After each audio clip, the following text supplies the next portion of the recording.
Okay, I figured out my key to success, now I'm locked in. I learned how to open doors like a locksmith. I'm uptown, I'm the one they wanna shop with. Run off with the bag even though we don't shoplift. All that gun talk y'all want, I'm not with. It's not cool, everybody got them long clips. You gon' mess around and get one of your dogs hit. And when you do, I hope you know you're not John Wick.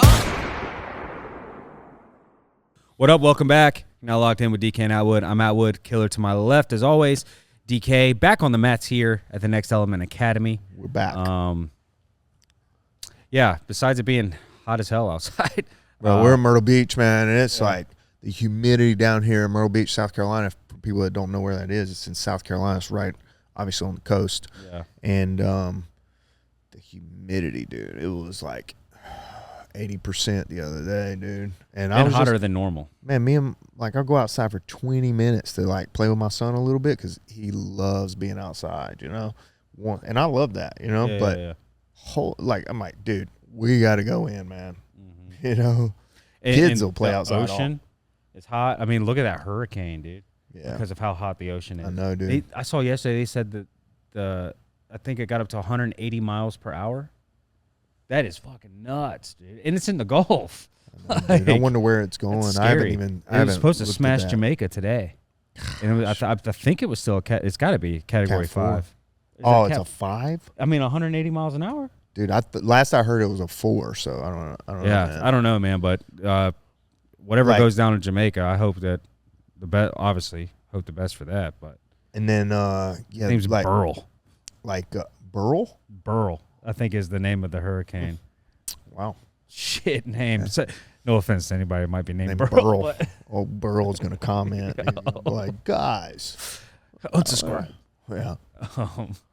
But yeah, we're back at the home gym. Luke Sanders on last time, and we were at his gym, his academy, and yeah, we'll talk about that a little bit later. But as far as his academy goes, you know, and just him getting started, you know, with our episode today, it'd be kind of like what it's like to have a martial arts academy, be a coach, be a full-time coach, you know, too, and things you got to deal with, and an owner, not just a coach, right? Coach, owner, all the bills and responsibilities fall on you. Yeah.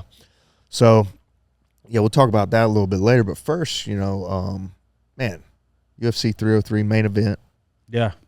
That was probably like, I mean, we could argue they could have put better matchups there, but last minute, great. Yeah, man. Yeah, I know, but I'm just getting sick of the last minute. Let's pull in Alex Pereira. Yeah. To knock somebody out real quick. We know he'll knock somebody out. But, you know, they're kind of building him up a little bit more, you know. Why not? Why not, dude? Dude's a cool guy. He trains with a lot of people, a lot of different people. He travels around, you know, and trains with people, spars a lot of people. And it's really cool to see, man. Like, the guys from the Amazon. He kind of reminds me, remember back in the day in like the Attitude Era of professional wrestling, like late 90s, early 2000s, when Here Comes Kane, and you're like, who the fuck is he? He doesn't talk much. Yeah, you know, well, you couldn't even see his face, but he's always emotionless. Yeah. He's just kicking people's asses. That's kind of like the same way I view Alex Pereira, dude. Like, he don't talk much shit, man. No, he doesn't talk much at all. Just a stone cold look on his face all the time. I love that, man. I love that.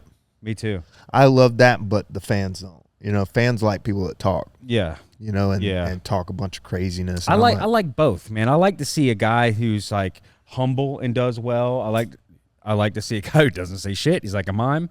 And then, you know, I like to see the dude that likes to talk a little too. I think it's all good for the sport. Now, obviously the shit talking can go a little too far, but I mean, they're fighting. There's worse things that they could do, you know, like, dude, we're still going to fight either way it goes. So it's like, you can talk as much shit as you want. We're still going to fight. It's like saying stuff about, you know, I guess your mom is off limits, but I can knee you in the face. Yeah. But I think that they're going to seriously make a push. And I mean, it would be a great business decision if he were to go up to heavyweight. Obviously, you have the Jones and Stipe fight, which they're set on for some fucking reason. Yeah. But, you know, I still think Jones is smashing. Well, they're set on that because they want a changing of the guard. Right, but it's like, yo, Is it really a changing in the guard at this point? Because Stipe's not going to beat John Jones. And Stipe hasn't fought in 2 years. And it's not because he was suspended or hurt. Yeah. He's just waiting. You know? Went on that big money fight, man. Yeah, but see, Dana says all the time, like, waiting isn't the thing to do in this sport because it will pass you by. Dude. But then... It's going to. I've been there, man. But then he holds out for Stipe. You know, and granted, Stipe was a great champion, but like, I don't know, man. I don't get that. And I think part of that has to do with John Jones probably wanting to wait because he wants to fight Stipe. So when you're John Jones, you know, you've never lost. You kind of get to play GM. Yeah, well, and when the president loves you. Yeah. You know? Yeah, Dana White was talking in his press conference, talking about how, he's the pound for pound, number one, all these things. But, you know, it is what it is. But Alex had knocking everybody out, man. Yeah, I still don't think he beats John. Man, I knew he was going to beat Yuri. Like, he had already done it. Yeah, I had already said, like, he's going to knock that guy out. Yeah. You know, his switch kick was so fast, dude. If people watch, like, switch kick, it was so fast, like, boom. Mm-hmm. It was like, boom. And it was. They said like his leg came up so fast, dude. His coach said that Yuri had posted a video of him warming up before the fight, and they saw it. And they saw how he was checking his leg kicks, and he was doing it wrong. And that's what they said. And his hands were always down when he did it. And that's how they set up. They're like, all right, well, we'll set up. We'll throw some leg kicks, and we'll set up the high kick. Who was posting his stuff, man? I don't know. They'd be fired, though, unless it was him. You know, like, or a coach or something like, yeah, you know, video. I mean, he's just bouncing back, and like he doesn't turn his leg out. And granted, I'm not a fucking expert on checking. No, man, no. But he's standing there, he's just doing this. Yeah. So Yuri has a lot of power, but technically he's not good, in my opinion. Right? Like, who the fuck am I? Am I in the UFC? No, but I've been doing this for a long time, and technically he's not sound, man. Right? Like, he's not. You know, he's got a lot of power. You know, packs a punch, he brings it. He's a samurai, but what was that movie where they had the whitest man ever play a samurai? Was it Tom? Last Samurai. The Last Samurai. Yeah, dude, that's Yuri, bro. The Last Samurai. Except Yuri's, like, I think it's from Poland or something. Yeah. Oh, I don't know. Dude, they said that he isolated himself in a shed for days without food or water whenever he got the call. Like, that dude, I think he's very tough mentally. But, I don't know. He's just had a bad go. But then again, dude, he's fighting one of the best dude in the world. Yeah. Like, you know, shit's gonna happen. Shit's gonna happen, man. But there was a time when Yuri was knocking people out, and I was like, damn, like I don't know if this guy's gonna lose to anybody in this division. Yeah. And then here comes Alex. So that happened. But yeah, they're gonna push him to heavyweight. Or he's kind of inserting himself there, and they're going to be like, yeah, I mean, he's doing all this, going for history, a 3-weight world champion, never been done. And people, especially these days, in every facet of life, it's always about making history. I mean, you look at the Lakers drafting Bronny. They didn't draft him because of his skill. Definitely not. They drafted him to make history, and LeBron obviously has something to do with it too. But my point being, LeBron's like, you can give him my salary. But everybody has a hard on these days for making history. So it's. I just can't believe that bullshit with him getting signed with the Lakers. Like, I thought it was a joke when I first saw it there. Yeah, well, I don't watch much basketball. Kid wasn't even good in college. Yeah, well, he also had a heart defect. He went into cardiac arrest during practice one time. Man, but you know. Dad wanted to make history. Dad opted out of took a $20 million hit on his salary so they could sign Bronny for 2 years and give him a guaranteed deal and a guaranteed spot on the team. Because a lot of people get drafted by a team and then they get cut because they don't even make the team.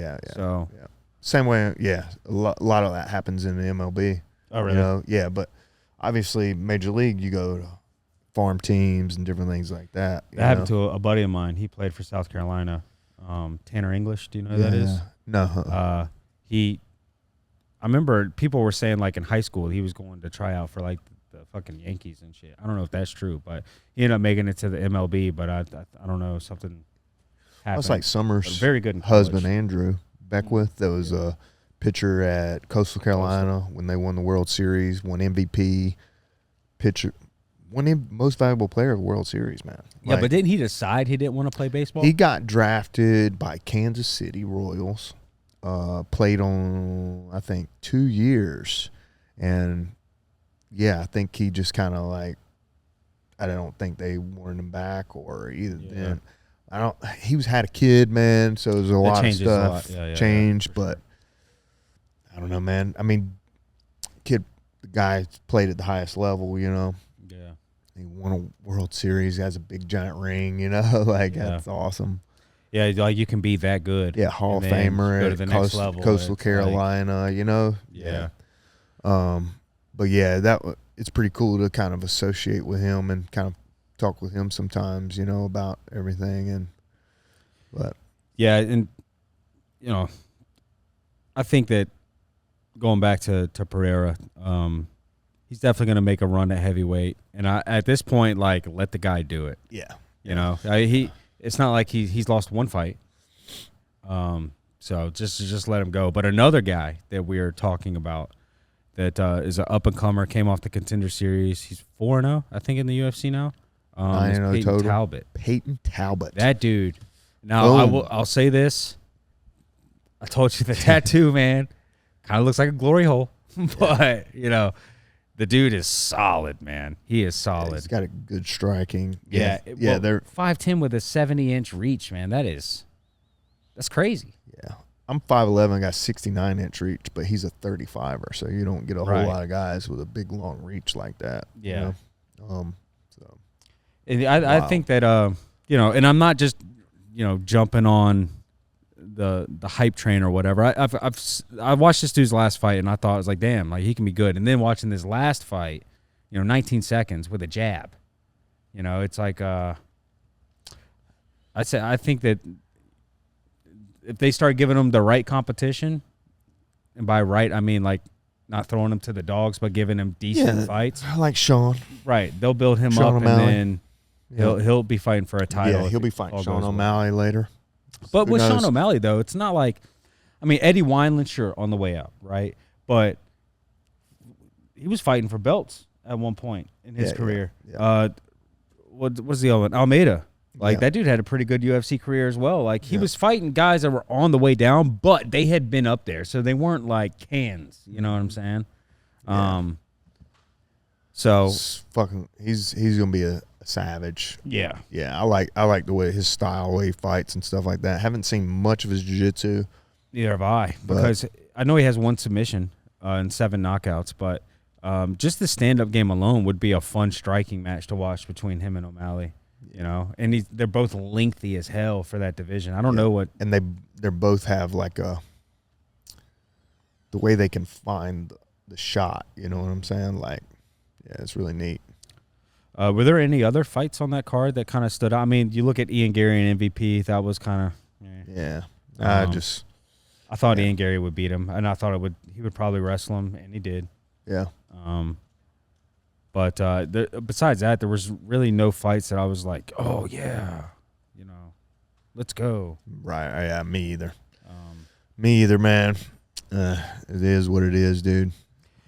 But that's gonna happen too. I mean, and it's like UFC 300. It ended up being a great card, right? But like, it was just the hype, and I guess the hype behind this one too, with McGregor supposed to be. What about all the people that paid for tickets to see McGregor, right? And then he backs out. You know, I think they only give them 50% of their money back on those. They have to if they want to do a refund. Yeah. Well, I mean, I get it. Yeah. Yeah. It's kind of a risk you take, I guess. Yeah. With the fight game. Yeah.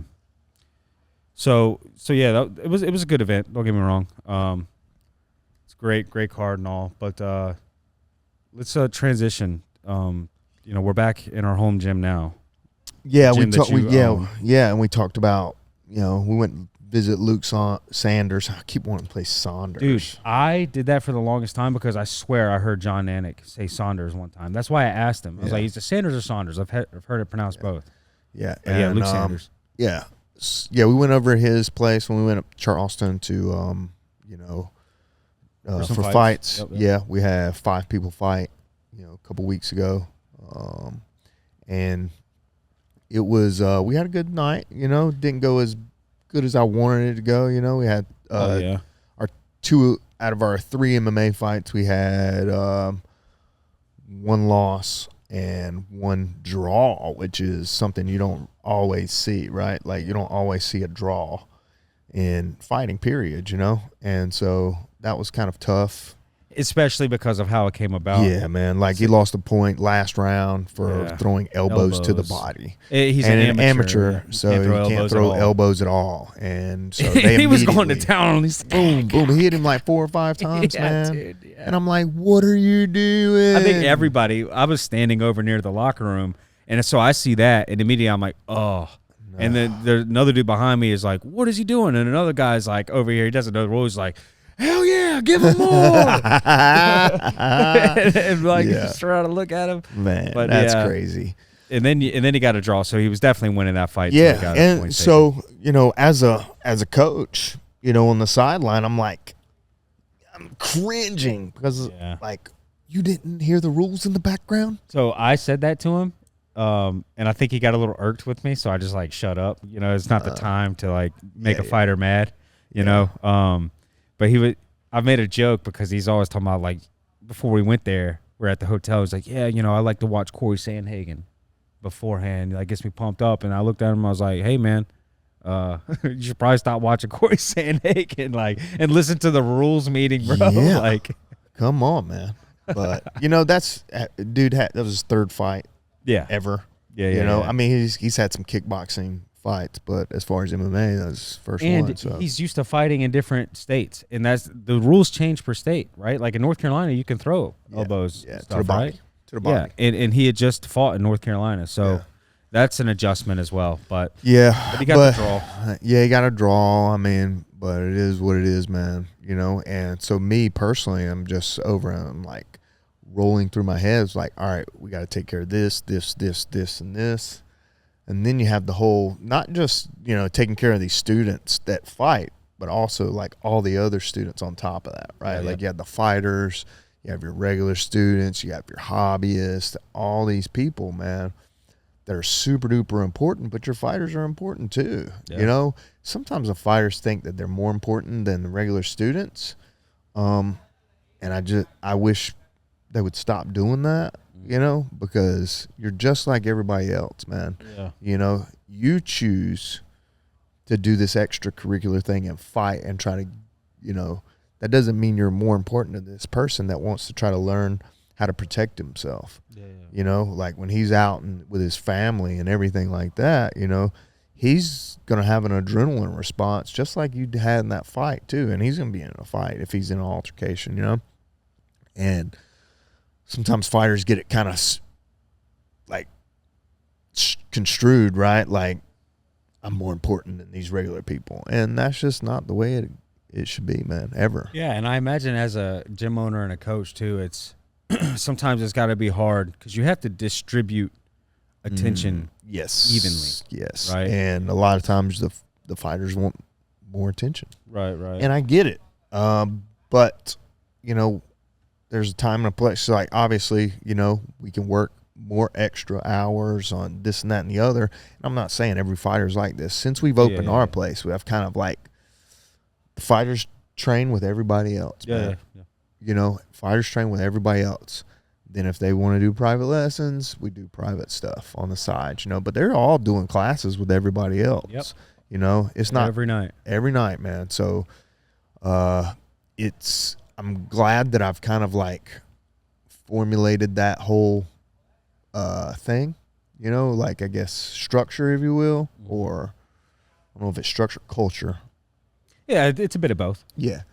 And but on the outside of that, people don't also see is like I'm not only getting messages from fighters that are having issues mentally because they're about to have a fist fight or they just lost or all these other things. And, this, what do I need to do about this and this and this and this?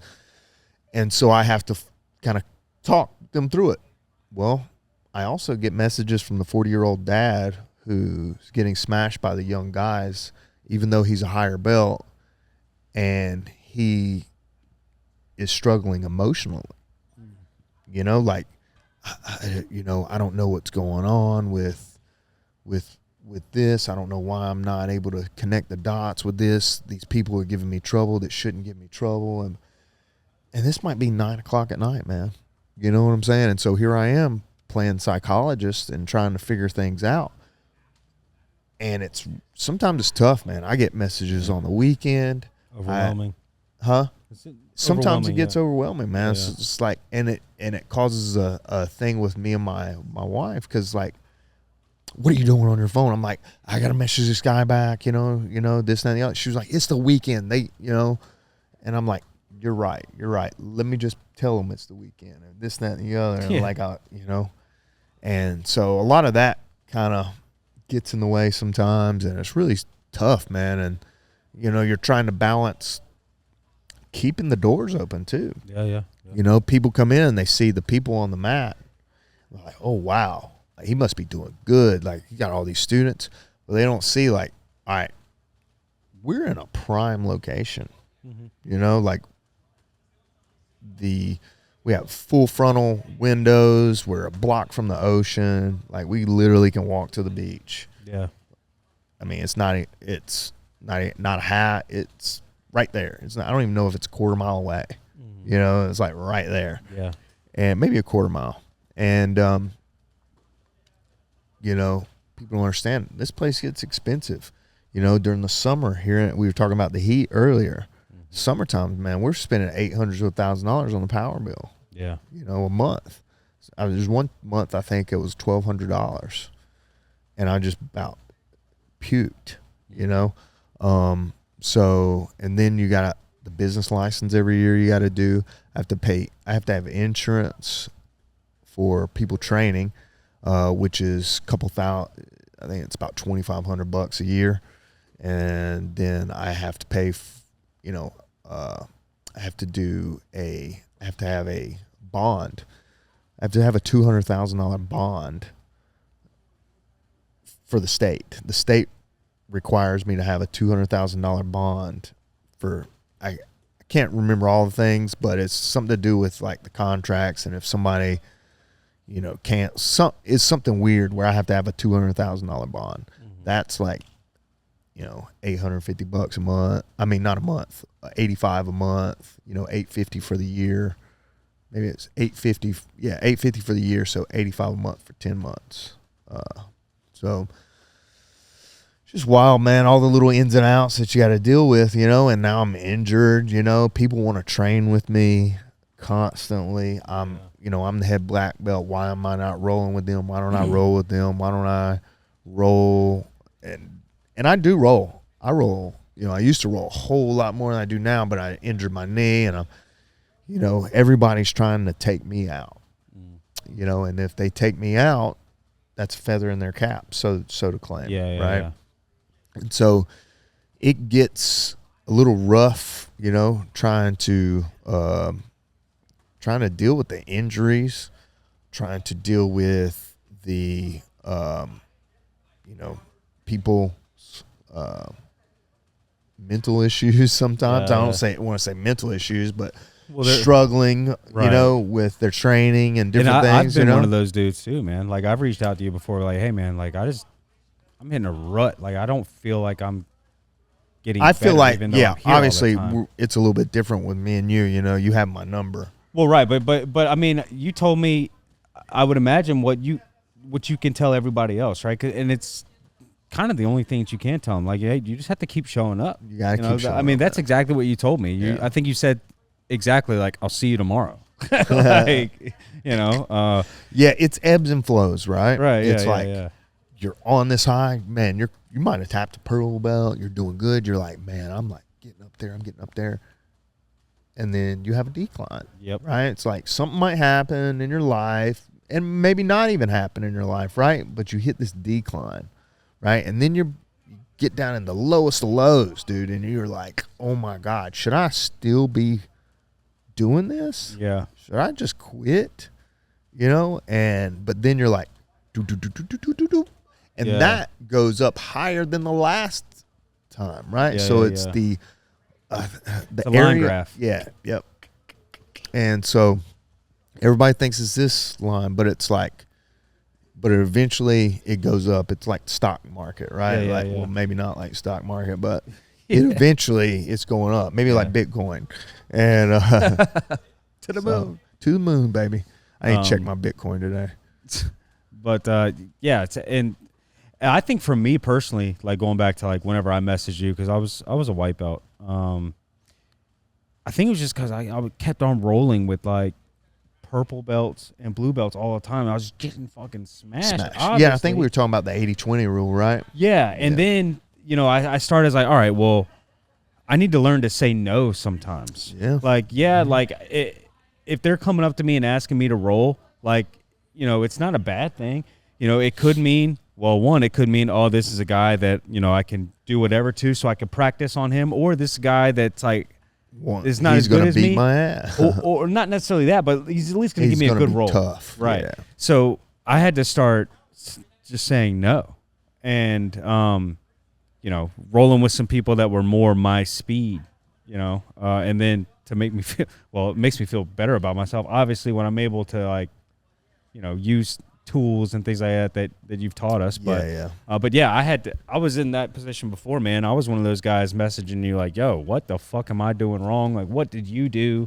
You just said, hey, just keep showing up. I'll see you tomorrow. Yeah, it's tough, man. Like, the good thing about me, I've been training for so long, and I've been there. I've been in those shoes. As a brown belt, I was in those shoes, dude. As a brown belt, as a purple belt, as a blue belt, as a white belt. I was in all those positions, like I've been in the ruts. I've lost fights that I shouldn't lost. I got submitted by a blue belt at black belt, right? When I was in an MMA fight, I was completely exhausted. So let's just not get it. Well, plus twisted. it's an MMA fight too. It's different. It was an MMA fight. Punches. I was in Italy, so it was my last fight, right? The guy, he had more fights than me. But it's like, I turtled up when I'm exhausted. He took my back. And I wasn't all there, and I wasn't coherent. I wasn't defensive enough the way I should be, and he tapped me, man. Yeah, well, I remember watching that first round. I mean, you won that first round, but I think until the very end. Yeah, you just. I was gonna say, dude. I was gonna put an expression out there. Probably not the best one, but yeah, you basically. Gassed yourself out trying to get the finish. The thing it was the adrenaline, man. Oh, I didn't. Yeah, my legs, boom, they were gone, dude. So I go to take the dude's back in the first round, and I go to take his back, and I just fall off his back. Dude. Yep. And he just turns, gets on top of me. And you were up against the cage, right? Yeah. And he's just pounding me out. I get an arm bar right off the rip, but my legs are so gone. I'm thinking, I can just hold him here and just no power to extend. Yeah. So I had him in a Kimura first round. I used the Kimura to help take his back, and then that, led to me being an arm bar off of my back with him on top, and then, I didn't. It was just I come out second round, I'm dead, and he put the gas pedal on. I got to Italy on a Friday, fought on a Sunday. Yep. It was tough, man. Now, if you would have won that fight. Do you still retire when you did? Probably not. Probably not. Yeah. You were 30. I was 34. 4? I was 34. It was January. I was 34. I turned 35. And here's the thing that fucked me up, man. And my apologies again for the curse words. I know we said we were going to chill out on that. I always, But I had told myself I was going to retire at 35. Oh, okay. Said that a long time ago. Before this fight, I had always like, I'll probably retire by 35. And then as it got started, I was like, I'll probably retire at 35. I'll probably, not do this anymore at 35. And that just set the tone for, me not putting that full effort in, So it is what it is, man. But, I was also a coach at that time too, man. I had a lot of people looking up to me. You've been coaching for a long time, dude. I've been coaching for a long time, man, because I was coaching as a blue belt. I had my own little gym in Sumter. I was coaching fighters, and I was coaching jiu-jitsu, and, You know, I started teaching Brazilian Jiu-Jitsu in the gi more as a class structure as a purple belt, you know, and it's rough, man, being a coach and a fighter, but it's tough being a coach, a fighter, and a business owner. Fortunately for me, I'm just a coach and a business owner. I want to live my life now, seeing my students and the fighters now win, and like it makes me feel amazing. I'm like, yeah, I helped them get to where they are. I taught them all these things, you know. It represents well, you know. And we talk about Josh Cook a lot, and he's a prime example. Kid's been with me since he was 16. You know, he's 22 now, and he's just, you know, he's signed with Iridium. He's just, you know, and he's just getting higher and higher. You know what I'm saying? So, but anyways, man, yeah, it's a struggle sometimes, and I don't think a lot of people realize, you know, how frustrating it gets sometimes. Like, you know, I taught 3 classes back to back yesterday, and it's mentally exhausting, dude. Like me, I teach kids class. I taught 2 kids class back to back, right? 5 to 7 year olds, and with them, it's like trying to figure out a Rubik's Cube, right? I was like, oh God, I got to solve this in seconds. Then I transitioned to the older kids. It's a little bit easier Rubik's Cube, you know what I'm saying? I can line things up a little bit easier. I can't put a Rubik's Cube together, by the way. Neither can I. But, you know, and then adults are a little bit easier too. But by that time, on Tuesdays and Thursdays, by that 7 o'clock class rolls around, man, I'm just like, yeah. And a lot of people's like, oh man, I wish I could do this all day. I wish I could coach all day. But it's tough, man. Yeah, you know? they like the idea of it, but they don't think of like the mental. What's the word I'm looking for? I don't know. I had it, but I lost the it. mental. But it's draining, like you said. Strain. Yeah, the mental. Workout almost. Yeah, it's a mental workout, dude. Yeah, you know, every day, and not only that, right? But you also have a wife and a kid. Yeah. So that it's like and they need the time as well. Exactly. Yeah. Right. And then I've never on that quite that level, but there's been times in my life where I've had things that are very important to me, and I would have to sometimes decide like which one of these is going to get more time this week. Exactly. You know. Yeah. Or it's like, I really need money and I need to do this private lesson or these private lessons. I need to stack some private lessons up this week, but my family also needs me a little bit during the week too. Yeah. You know Or it's like my wife. They might not necessarily need you for anything, but it's like, but I was here more than I was with them all last week. You know, maybe you made plan or whatever. Like, it's always a tug of war. Yeah, because if most of my privates are in the morning, and then I teach classes in the evening. Yeah. Right? So if I'm gone in the morning and the evening, then I'm only getting to see my son for a little bit, because by the time I get home, it's time to put my son to bed. And that's hoping that nothing goes wrong here. Yeah. While in the middle. Like, I'm glad you said that, because people, you know, we're closed on July 4th, and people, not just one, but multiple people have asked me, it's like, oh, why don't we have an open mat on July 4th? I'm like, listen, man, I need a day off, dude, completely off, where my brain can shut off. I'm not thinking about somebody rolling and getting injured. I'm not checking the cameras. I'm not, you know, worried about anything, man. Because let's say an open mat happens. Somebody breaks their neck. Somebody breaks their arm. Somebody breaks their leg. Somebody breaks their nose. I thought I broke my toe the other day. You know, all these different things might happen. And, you know, you're screwed, you know? Yeah. So, but yeah, it's wild, man. But anyways, let's wrap this up. I think somebody's waiting on me over there. Oh, really? Yeah. I think Nick and them. Oh, okay. Yeah. Take us out. All right, guys. Thank you for logging in with us. I appreciate you. Please like, comment, share, subscribe, and we'll keep rocking with us, man. Yeah, I appreciate you guys. And then I just cursed. Yeah. Appreciate you guys tuning in. Until next time. All right. Out.